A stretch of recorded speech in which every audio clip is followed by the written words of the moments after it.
So the next biomolecule group we're going to talk about here is carbohydrates.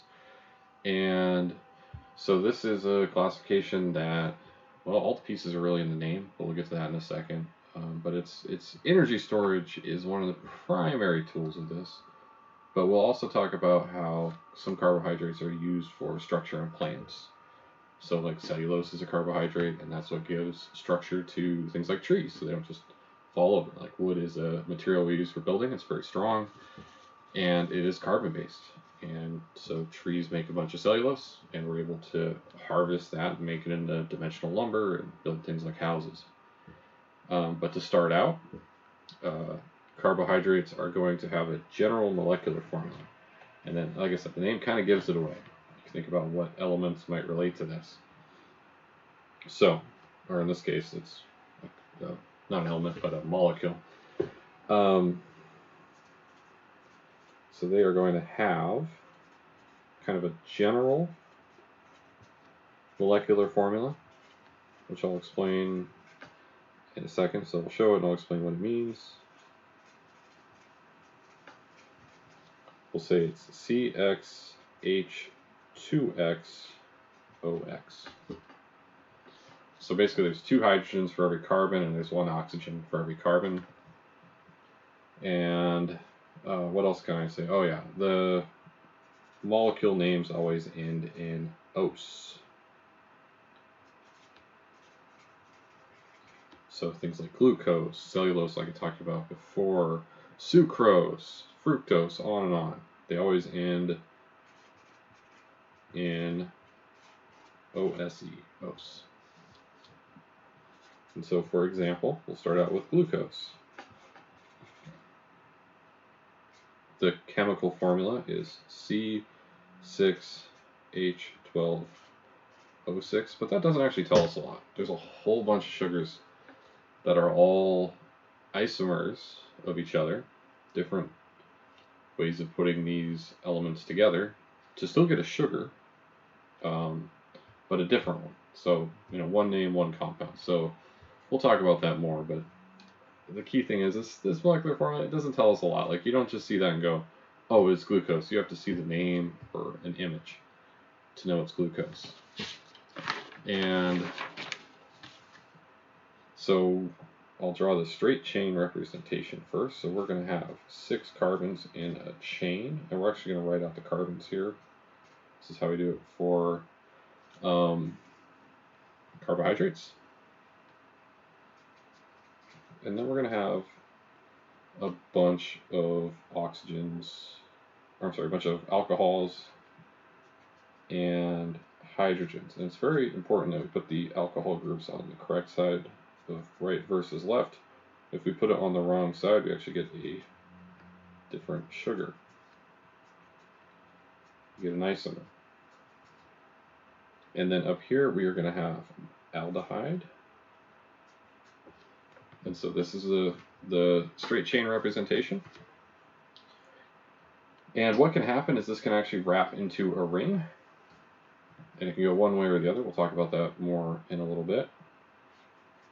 But we can have this, or more often, what we see is the ring structure. And so it's going to form a 6-member ring with an oxygen on the upper right.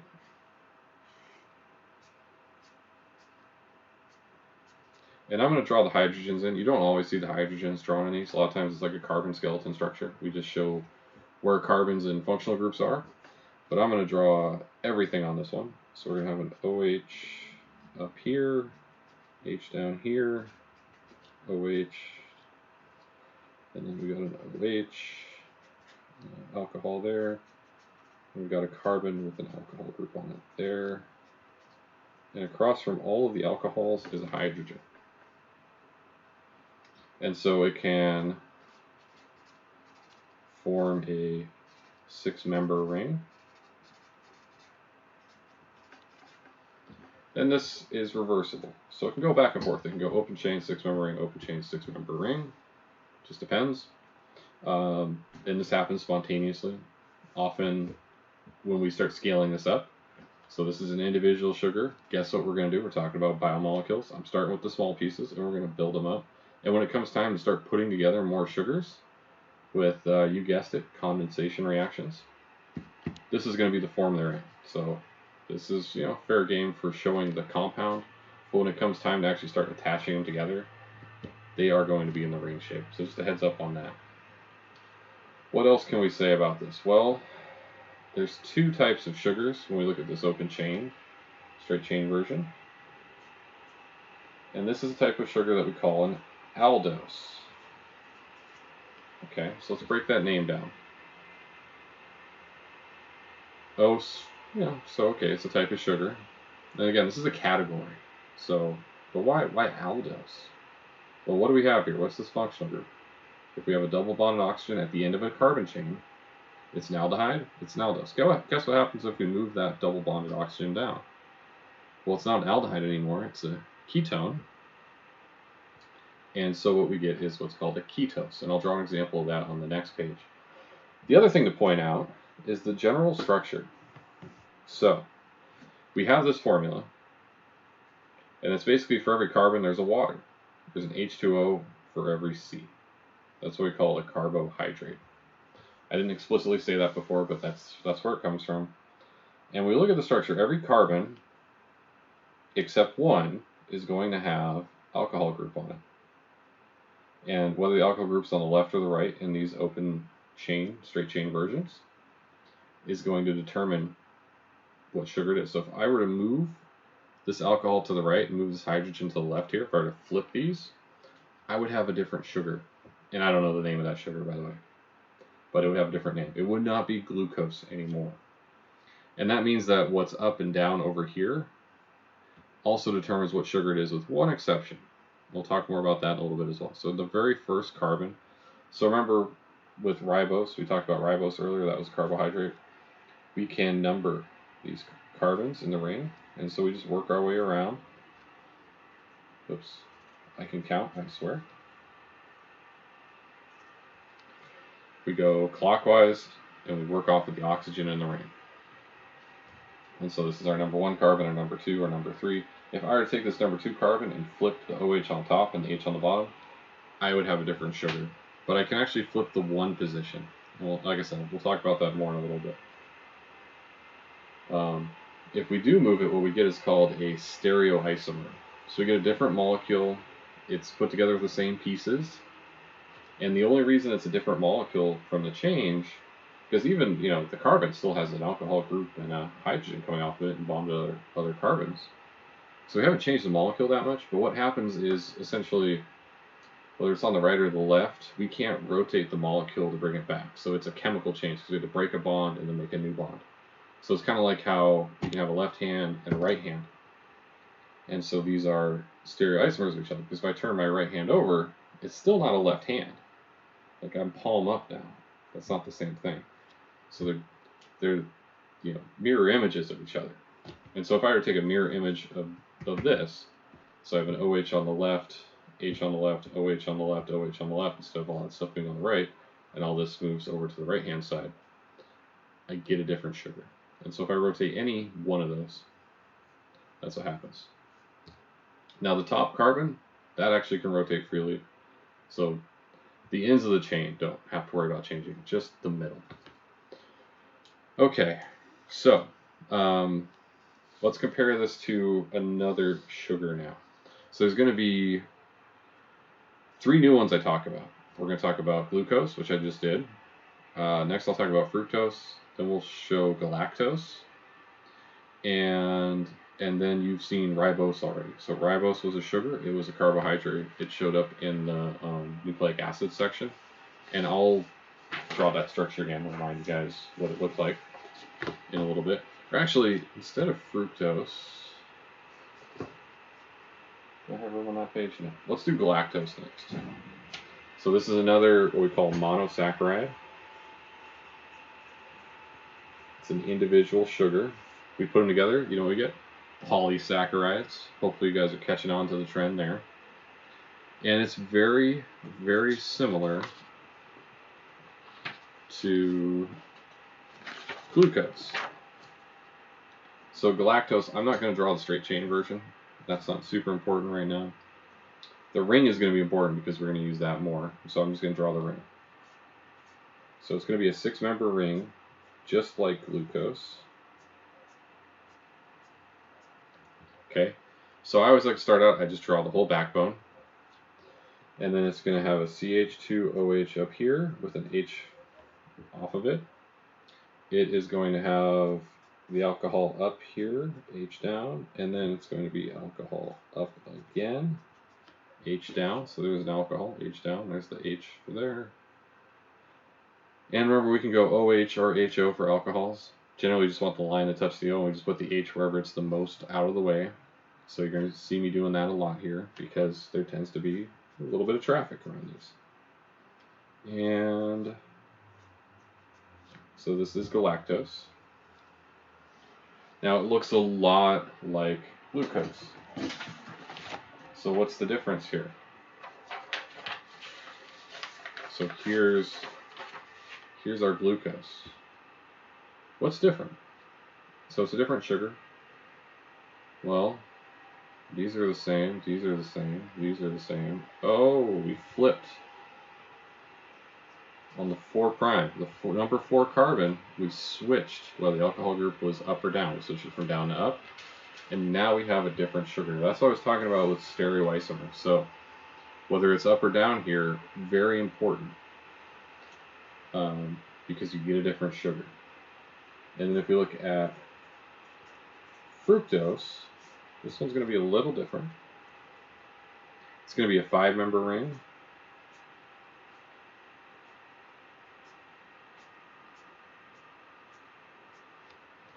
It's going to look like that. That's our backbone. That's our skeleton. Always a good place to start. And I'm going to have a CH2OH pointing up here with an H across from it. And then I'm going to have an OH that is down, an OH that is up, HH, OH, and a CH2OH. So this is fructose. And this one I am going to show the open chain form for because it is an example of a ketose. So let's see what that looks like.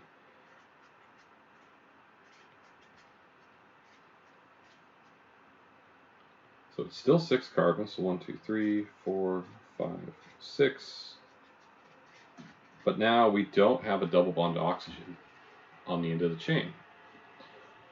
It's going to be 1 carbon in. And so that's a ketone functional group. But we're not done. We'll come back to that. Alright, so I'm going to go alcohol on the left, on the right, on the right, and then I fill in the hydrogens. There we go. This makes this a ketose, because that would be a ketone functional group. That makes this a ketose type of sugar. And so when you close the ring on a ketone, on a ketose, you get, if you have a 6 carbon long chain, you get a 5-member ring. This is going to be an aldose because it is 6 carbons long. There are 1, 2, 3, 4, 5, 1, 2, 3, 4, 5, 6 carbons. It makes a 6-member ring when we close it, but there's an oxygen in there, so that's fine. It makes a 6-member ring. So this is an aldose. When we close the ring of a ketose, we get 1 less. So a 5 carbon long chain would give you a 4-member ring, or a 7 carbon long chain would give you a 6-member ring. So keep that in mind. So how do you know that this is a ketose? Well, if you look at the open chain, it's very easy. You just see that you have a ketone group. If you're looking at the ring structure, you're basically looking, do I have a carbon over here as well as over here? And so I have 2 carbons out of the ring. That tells me that it is a ketose. That's kind of the dead ringer for it.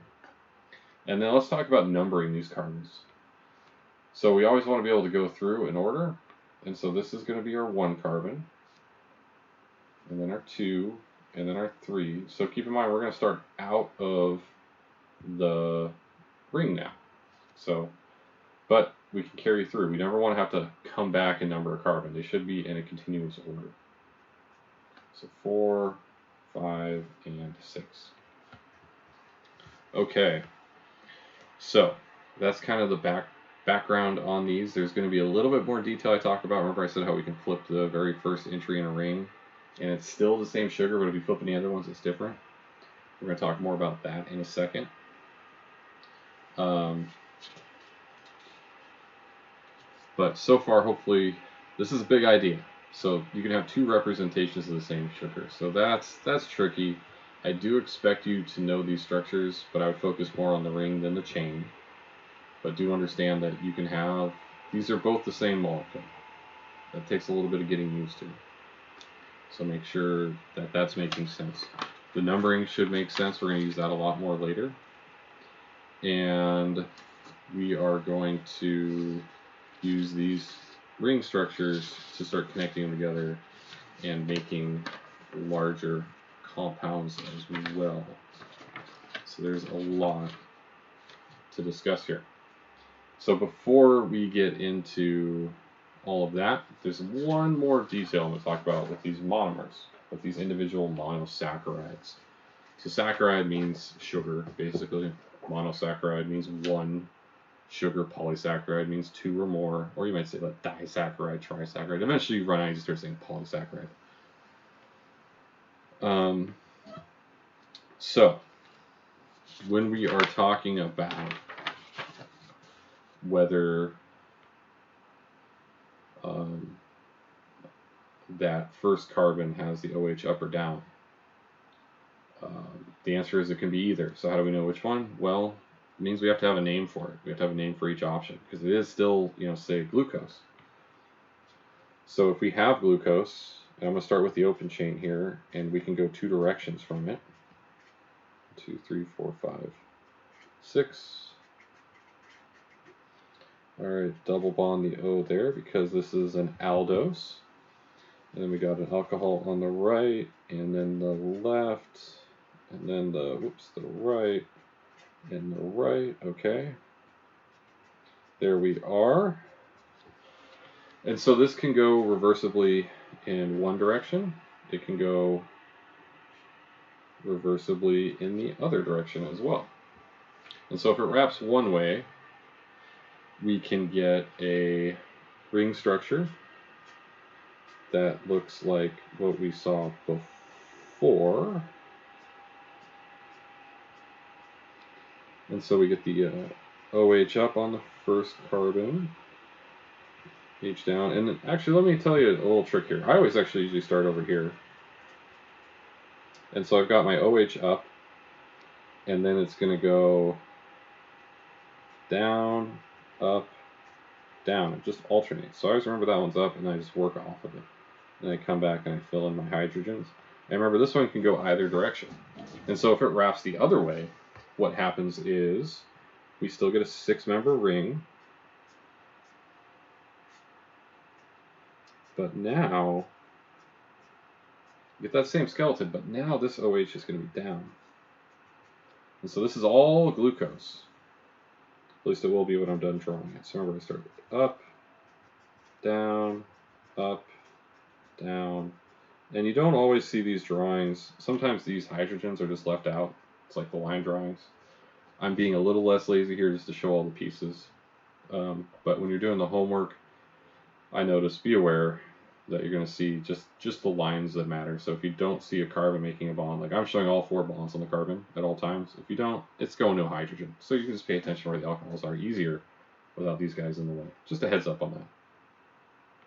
All right, so if this is all glucose,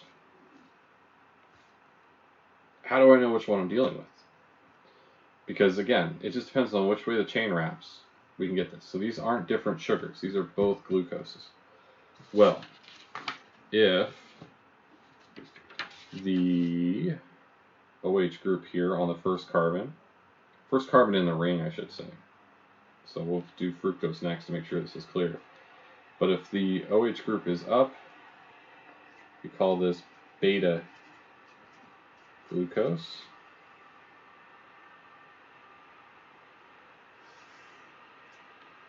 That gives us beta. So if it's down, guess what that means? It's alpha glucose. You know, us scientists, we really like our Greek alphabet. It makes us look smart to use it. So that's what we're doing. And so if you have alpha glucose, that means it's a ring. with the first OH down, and the rest of them are just whatever they are to make it glucose. So up, down, up, down. Over here we got up, down, but it's beta, so this one's actually going to go up on the number 1 carbon. Alright, so this is all for glucose. I forgot to write the name, so let's be clear about that. And so that's what happens. So because this chain can close 2 different ways, we can get 2 different rings. And it just flips what happens in that first entry in the ring. And they can actually move between each other too, but they have to go back open chain and then they can close the other way. So if we look at fructose,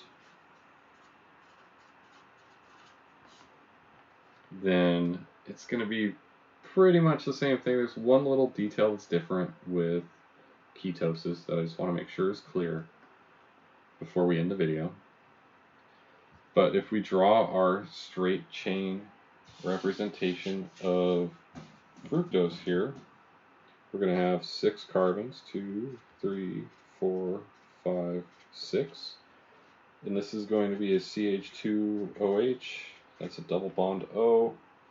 We've got an alcohol to the left, and then 2 alcohols to the right, and then this is just a CH2OH.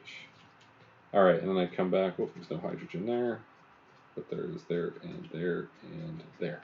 Okay, so there's my open chain, straight chain version. So sometimes call it open because it's like the ring has opened, so I keep jumbling my language, I apologize. And it can be either of 2 ring structures. They're both going to have the same backbone to them. 5-member ring with an oxygen in it. Put the oxygen on top. Alright, so that's our skeleton. That's where we start. And then we just start filling it in. And let's see. So I'm going to put a CH2OH here, which means that's an H. And then it's going to go up, down, up. So it's a lot like glucose. I can just start working my way across. I'll do the same trick here. So galactose is tricky because you got to remember to flip. So you basically have to remember, like, oh, I flipped this entry right here. If I flip that, I get galactose. That's literally how I remember all these sugars. Glucose and fructose, I just remember CH2OH up and then down, up. Work my way around. All right, and so I'm going to go CH2OH here and OH down. Okay. We go over here, and again, CH2OH up, H down, and then so we go up, down, up. And I'm going to go OH up, CH2OH down. Alright. So, which of these is alpha? Which of these is beta? Well, I got a little bit lazy. I did draw them in the same order, but how can you tell? You look at the first OH, you look at the first carbon in the ring, and you look where its alcohol group is. So not this guy. It's not the number 1 carbon, it's the first carbon in the ring, in which case we're looking at the 2 carbon here, the number 2 carbon. Because this guy, the number 1 carbon, is out of the ring. So it's not, you know, up or down, it's just attached to the ring somehow, but it's not having an OH group that's up or down, I should say. So we look at this OH group right here. If the OH group is down, alpha. So this is alpha fructose. Alright, and so if it goes up, like we have here, well, that means that we have beta fructose. So we have reestablished 1 name, 1 compound. That's what we did here. And so you could have alpha galactose, beta galactose. If you look back at my notes from earlier, the last page, this is my galactose right here. Which version did I draw? What is that? You didn't even know I drew a specific version of galactose. Well, where's our OH group right here? It's up. If it's up, what does that mean? It means beta. So I actually drew beta galactose. All right. Now, if you were to draw alpha galactose, what would that look like? Take a second. Take a shot. Pause the video. See if you can draw alpha galactose. All right. Okay. So let's go ahead and do that. How do I start? I'm going to just draw the skeleton. I do this the same every time. Don't always draw the skeleton so well. This one's a little lopsided. This one's got some, skeletal issues. Let's see here. And then I go CH2OH. I go up. And then I would normally go down, but I have to flip it. And then I continue. So I've been up, down, up for glucose. Or up, down, up for glucose. Get my hand out of the way there. But now it has to be up, up, up because I have to flip this guy. Remember, I have to flip the number 4 carbon to get to galactose. Okay? And if it's alpha, that means my OH is down on the first entry in the ring. And so that's what alpha galactose looks like. Now, you could draw it, to be clear, when I was talking about your homework stuff, let me draw one example and then we'll end the video. Just be aware that it could also look like this.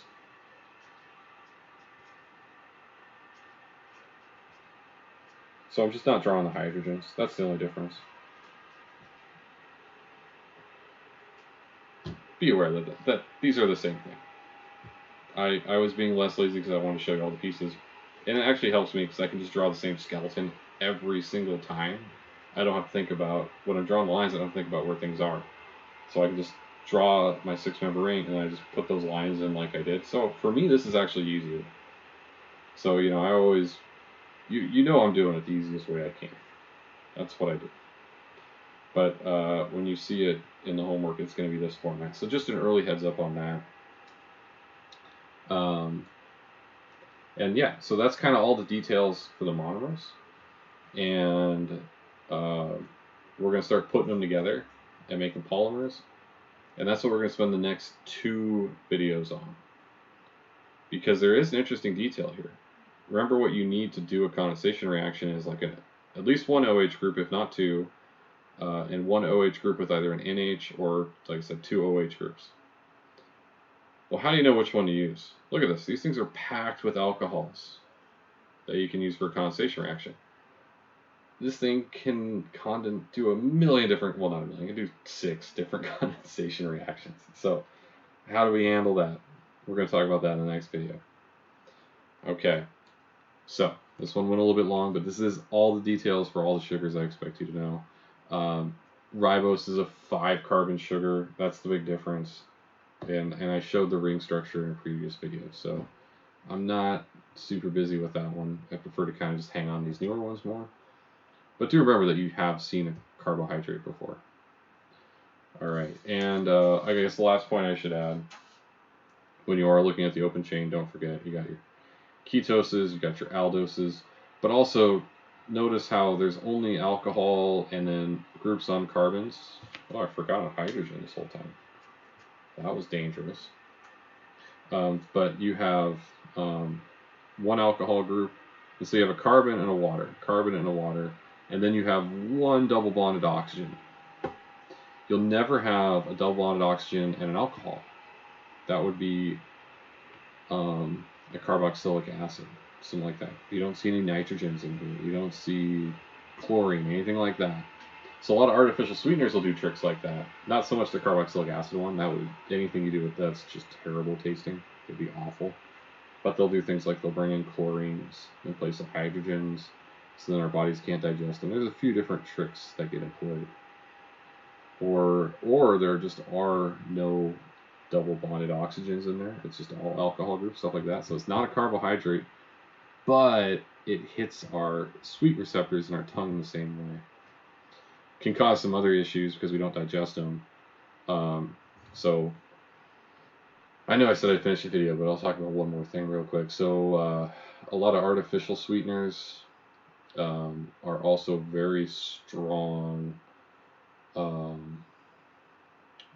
laxatives. So if you don't believe me, You can go on Amazon. You can look up the reviews for the Haribo sugar-free gummy bears.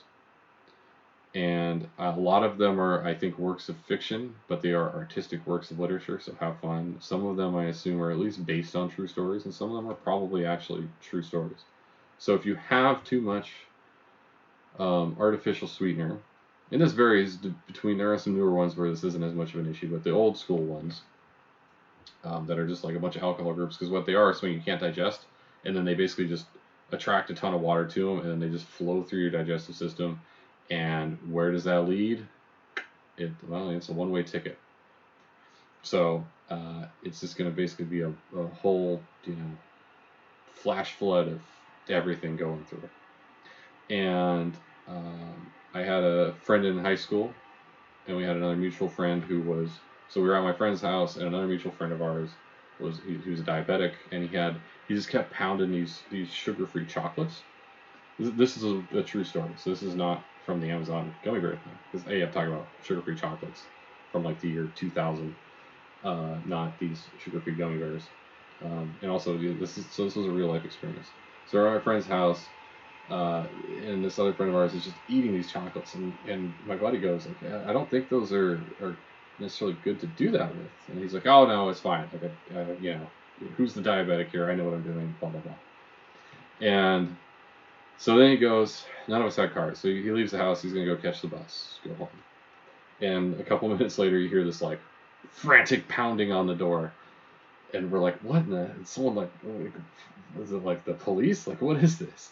And we open, and it's him. He's back. He didn't make it to the bus stop. He's back.